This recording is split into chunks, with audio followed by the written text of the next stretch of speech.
Mu nimi on Anett Lello, nagu mind juba tutvustati.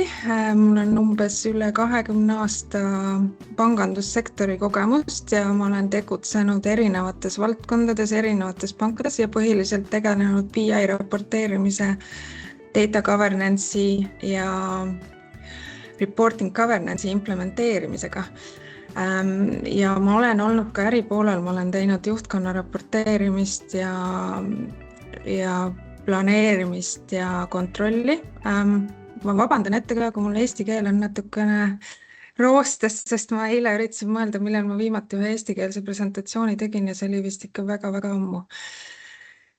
Ja nende valdkondadega ma olen tegelenud Swedbankis, Unicredit Grupis ja hetkel siis tegelen Luksemburgis Euroopa Investeerimispangas. Ja nüüd, mis siis ongi, et need on kõik väga suured pangad. Ja mis ma teile siis tahtsingi täna tutvustada, on minu siis õppetunnid nende kogemuste näitel, et mida ma andmehalduses nagu väga oluliseks pean ja mis ma arvan, et on ka edu võti mõnes mõttes.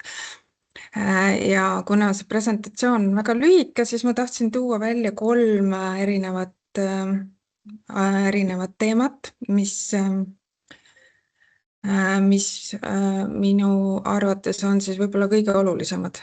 Siis millest ma täna räägiks, et kõige olulisem asi minu jaoks on osapoolte kaasamine ja strateegia. Tahaks mainida, kes need olulised osapooled on, kes on klient, mis tihti unustatakse ka võib-olla ära selle valdkonnaga tegeledes. Ja miks on strateegia oluline ja miks sellega tegeleda kogu aeg, mitte ainult alguses, kui hakatakse juurutama data governance'i ettevõttes. Siis ma tahaks korra mainida master data management'i, sest see on alati natuke nagu vaeslapse osas, et kui tihti räägitakse data governance'i juurutamisest, siis see master data management tuleb natuke hilja. Aga ta on tegelikult väga oluline ja ta ei ole üldse väga kallis juurutada võimalikult vara, sest see aitab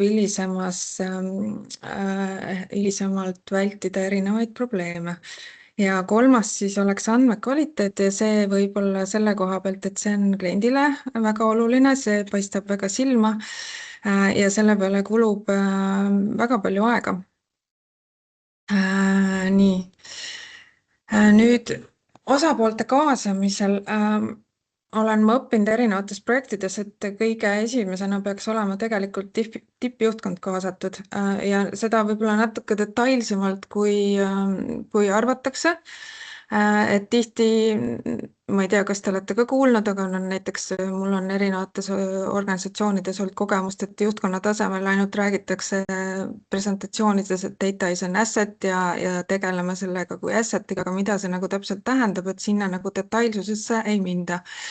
Ja kui juhtkonna tasemel juba puudub tegelikult see ühtne arusaamine, mida see data is an asset tähendab, siis ei tule sellest tihti ka midagi head välja, sest juurutamiseks on vajalik, et kõik organisatsiooni osad oleks mingis mõttes ikkagi ühel meelel ja tegutseks ühise eesmärgi nimel.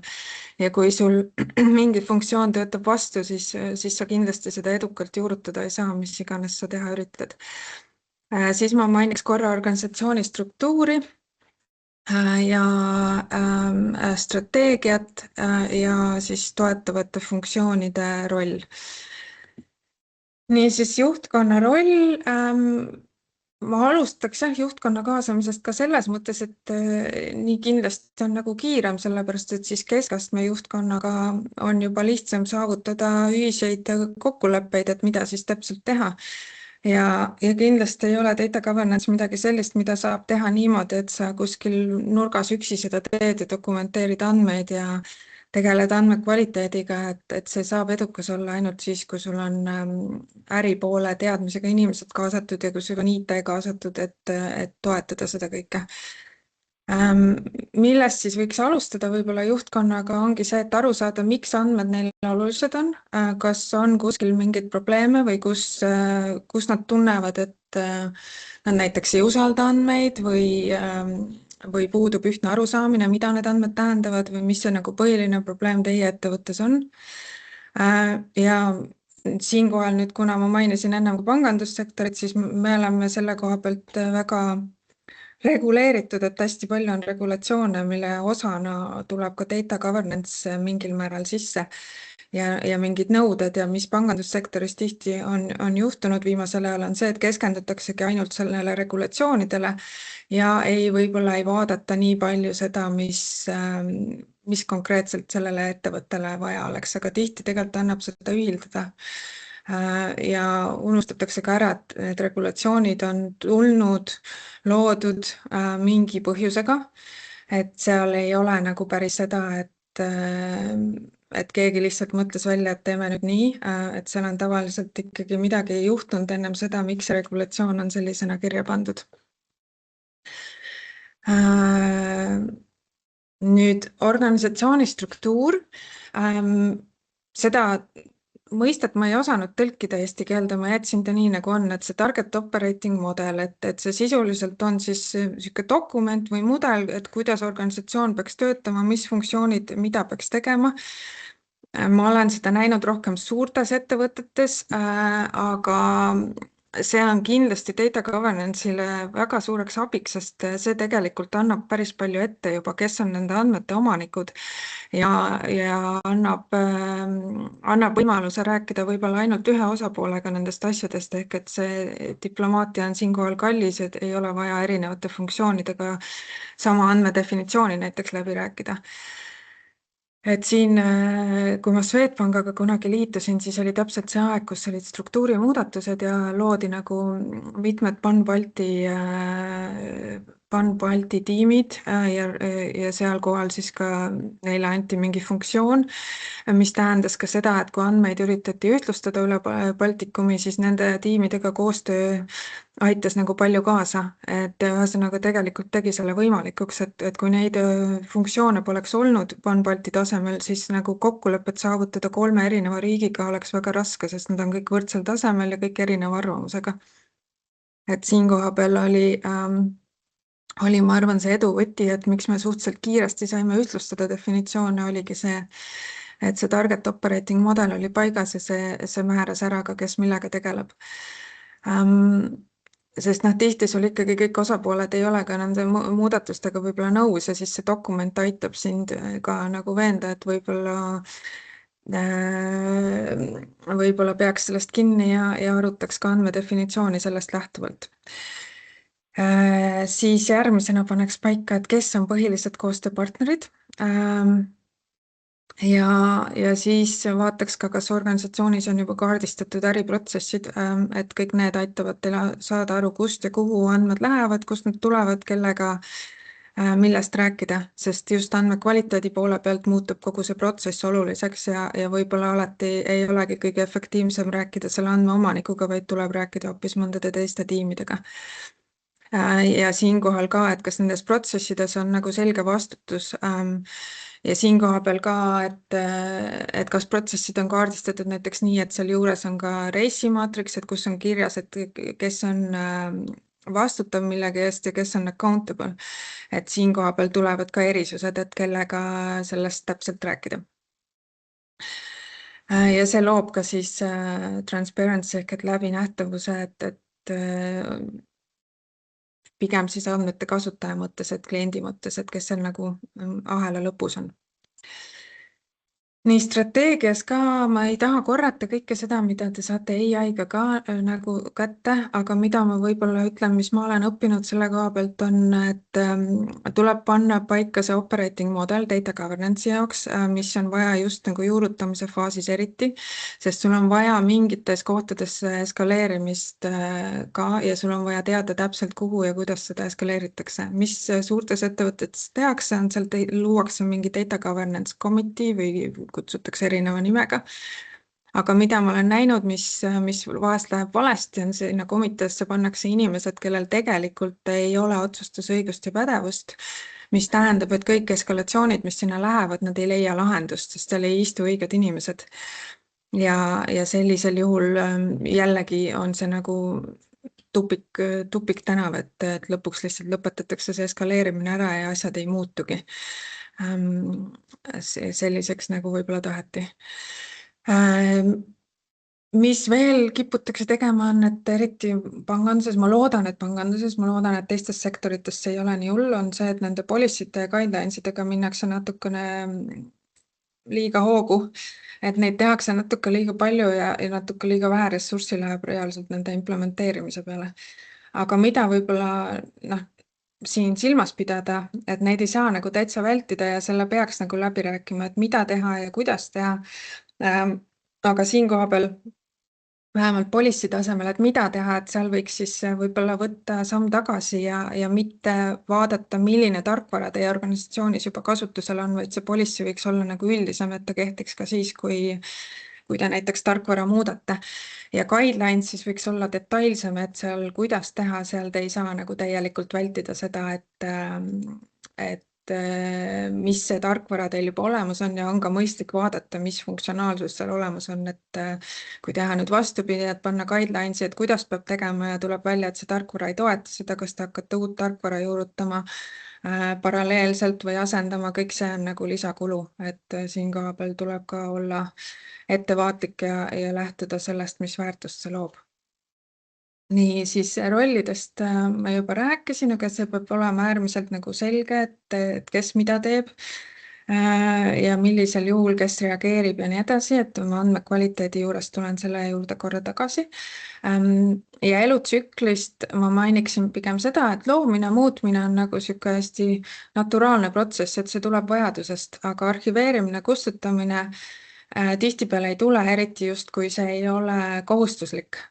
Kui nad on mingid majasisesed andmed, kus mingi regulatsioon seda kustutamist ja arhiveerimist ei reguleeri, siis jäetakse need tavaliselt sinna, sest öeldakse, et tegeleme hiljem.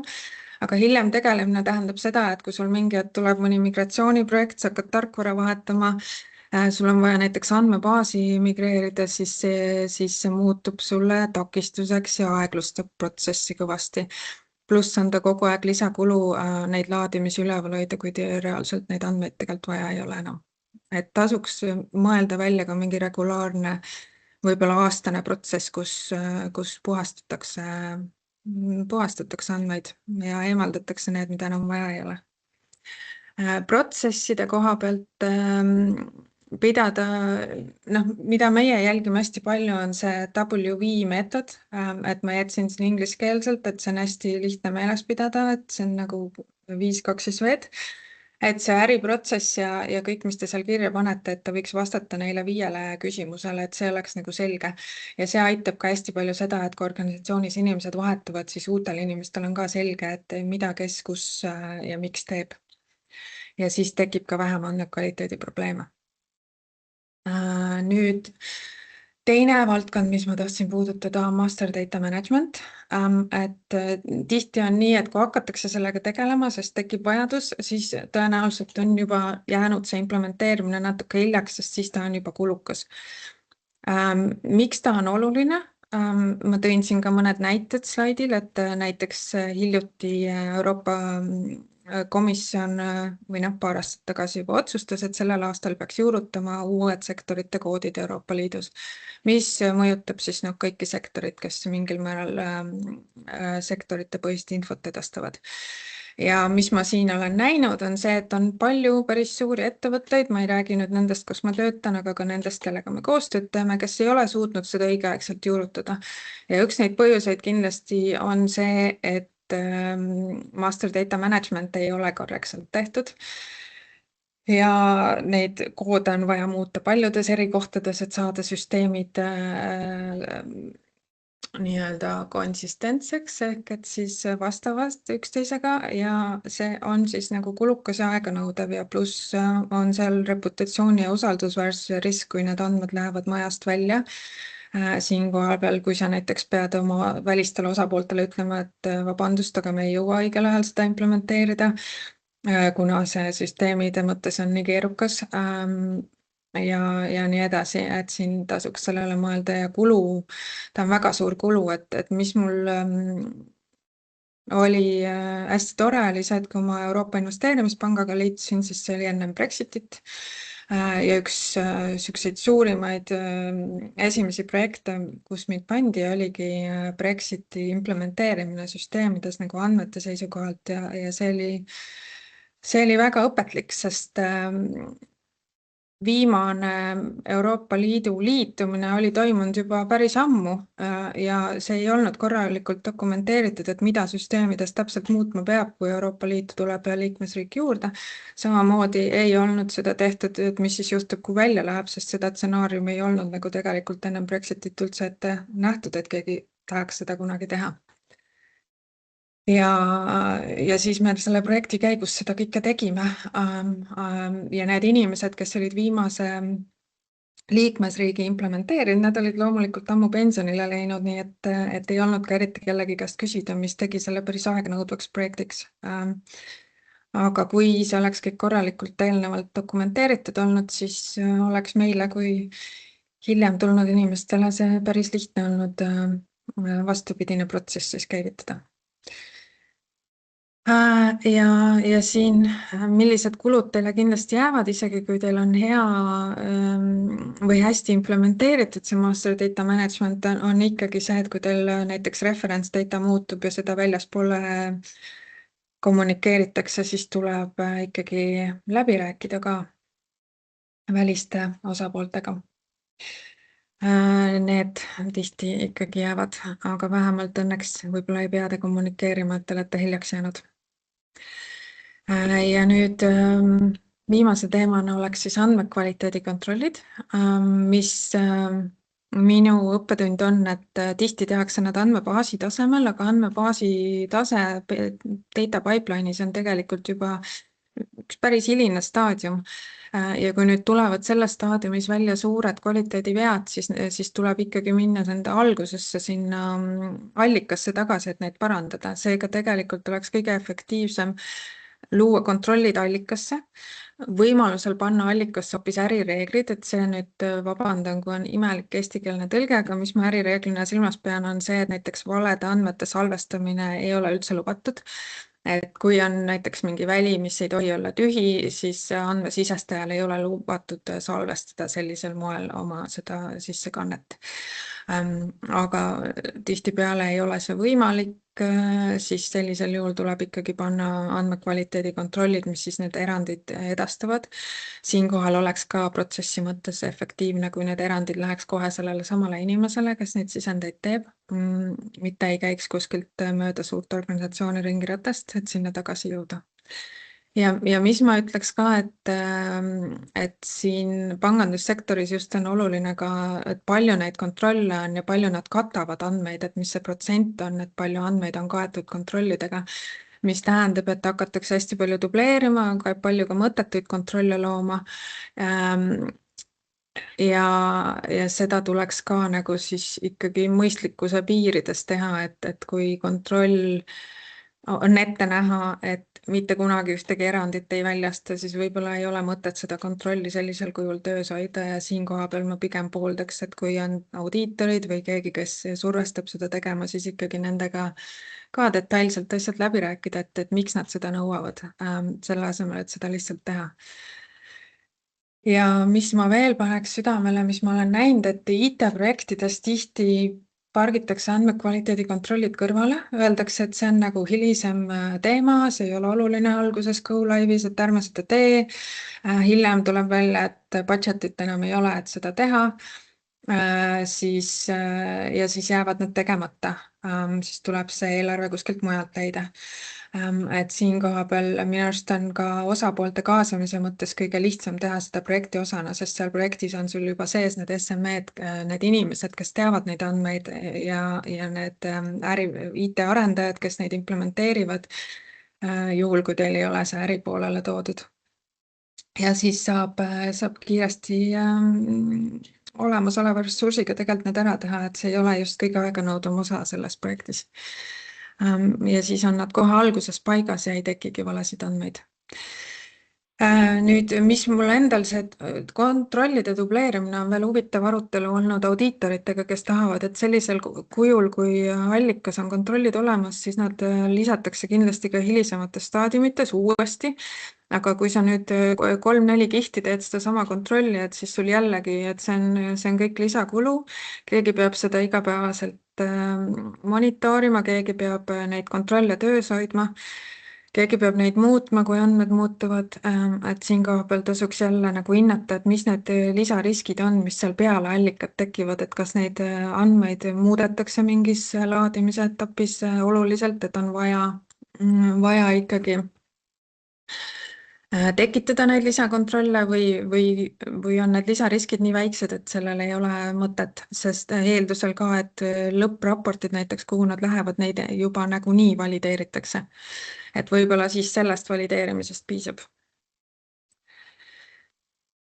Nii, andmete kvaliteedi mõttes just selle monitoorimise osas, et mida tasub veel silmas pidada, on see, et peaksite teadma, et kuidas neid andmeid kasutatakse, et kui näiteks neid andmeid võib-olla kasutatakse ainult kuiselt, et siis on ka okei kuu jooksul parandada. Kui need andmed on nüüd päevaselt olulised, siis võib-olla peaks need kontrollid olema hoopis päevasisesed, ehk et laivis juba tulema sellele inimesele, kes monitoorib ja nad kohe nagu ära parandatakse. Ja siin tasuks läbi mõelda ka, kuidas neid erindeid, andmekvaliteedi erindeid siis raporteeritakse kasutajatele võimalikult automaatselt niimoodi, et see ei käiks inimressursi najal, sest see on ka hästi aeganõudev osa sellest andmekvaliteedi poolest.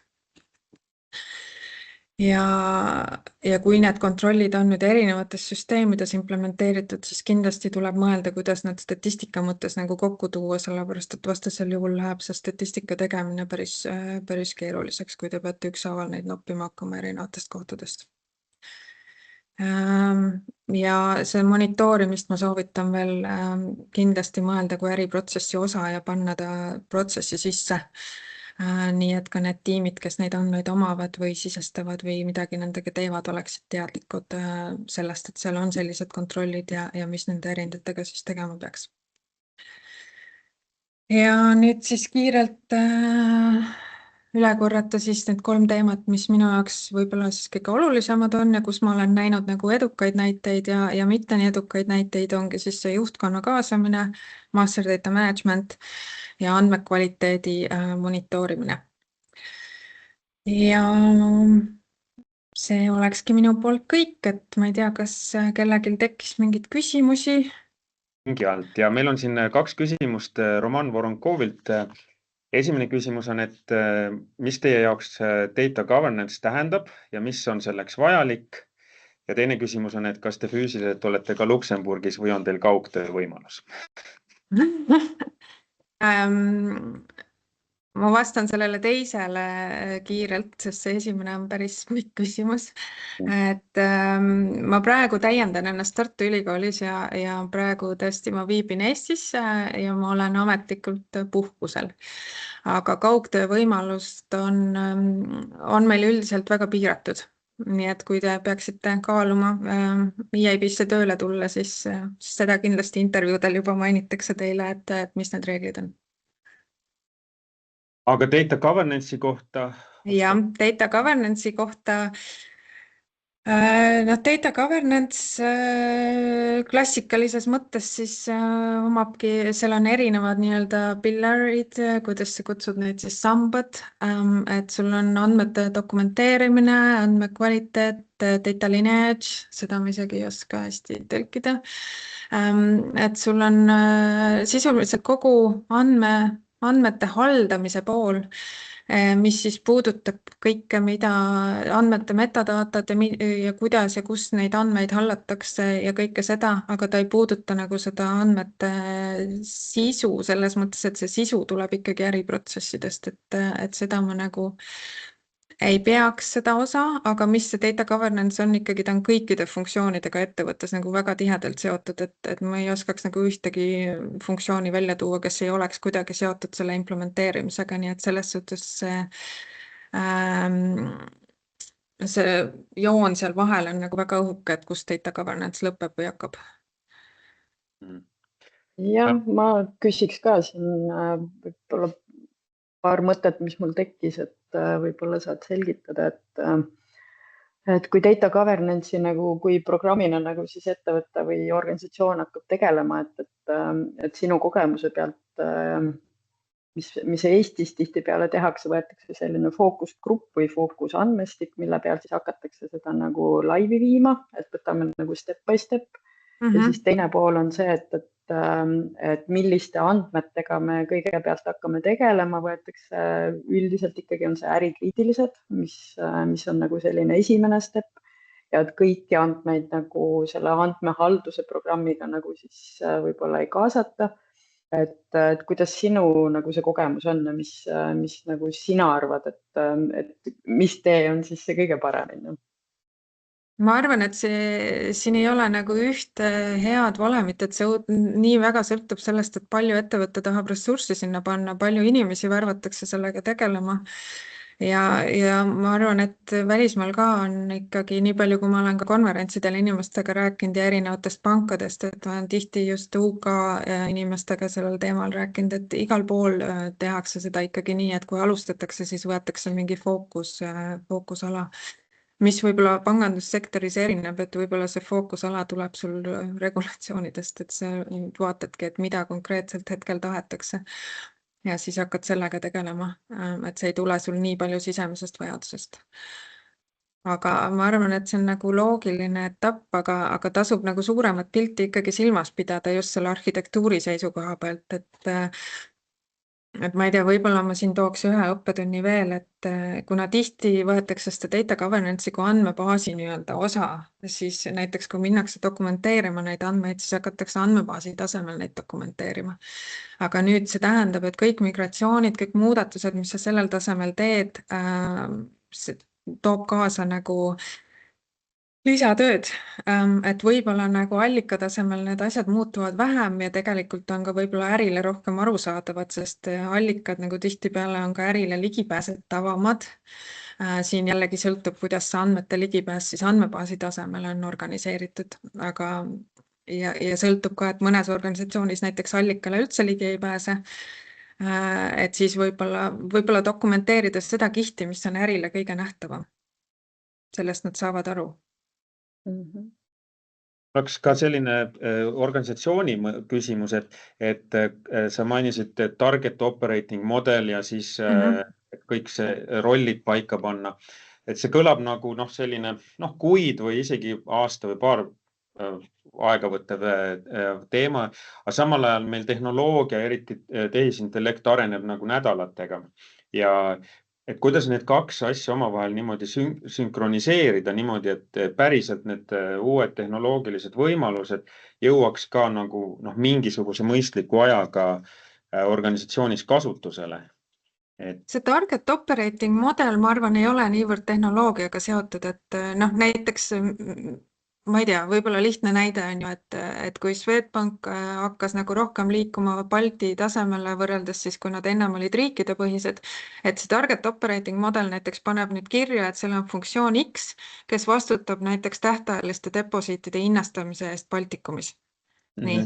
Ja nüüd, kus seda hinnastamist tehakse või kuidas seda arvutatakse, see ei ole target operating modeli kohalt enam oluline, et see target operating model, ta ei ole nagu tehniline, ta on pigem nagu personalistruktuuri mõttes ja selles mõttes, et kes mida teeb, aga mitte kus ja kuidas, et see juba läheb detaili. Aga ta nagu aitab leida teil selle osapoole, et nüüd näiteks see näide, mis ma tõin, on ju tähtajaline deposiidi hinnastamine, et kui nüüd hakatakse dokumenteerima neid andmeid, siis sul ongi konkreetselt see tiim, sest nemad vastutavad selle eest. Ja siis see on juba suhteliselt staatiline, et seda ei muudeta niimoodi kord nädalas, et nüüd terve juurde teha. Jah.